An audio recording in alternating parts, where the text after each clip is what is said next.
As we wrapped up part 2 of this one-part series, our PragerU presenter, Go Devils, was telling us how the Bible was a library of wisdom.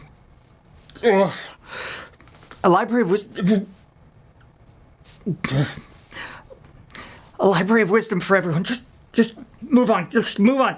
I'm gonna need a breath mint. Here's how Abraham Lincoln, who was not a churchgoer, but who was steeped in the Bible, described it. In regard to this great book, it is the best gift God has given to man.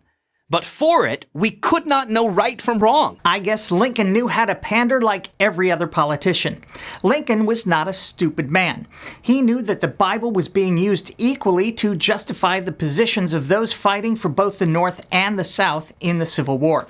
From his second inaugural address, both read the same Bible and pray to the same God, and each invokes his aid against the other. It may seem strange that any men should dare to ask a just God's assistance in wringing their bread from the sweat of other men's faces. But let us judge not, that we be not judged. The prayers of both could not be answered. That of neither has been answered fully. Johnny continues, as Lincoln suggests, the Bible is the moral foundation on which Western civilization is built and a point of shared reference. I just made a video on this topic regarding the recent comments of the president's personal attorney, Bill Barr. So I won't go into much detail here. But the foundation of American civilization and Western civilization since has been one of human rights, the first 10 of which were canonized in the American Bill of Rights and are an outright rejection of the Christian canon law, which engulfed Christian Europe.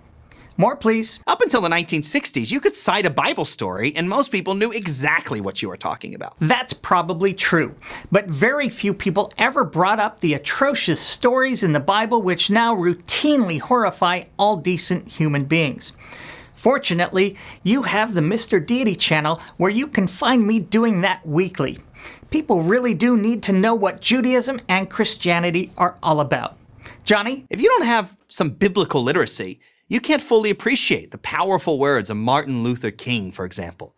Only if you know the story of Moses can you fully appreciate King's poetic vision of having seen the promised land. And only if you know the story of the Exodus can you fully appreciate the hypocrisy of those following the Bible who wanted to keep people like King down.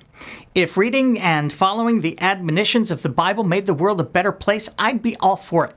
But the evidence shows just the opposite. Of the Bible, Yale theologian George Lindbeck famously said, "There was a time when every educated person, no matter how professedly unbelieving or secular, knew the actual text from Genesis to Revelation." Again, I agree that people need to know their Bible, and I'm doing everything I can to make sure that happens.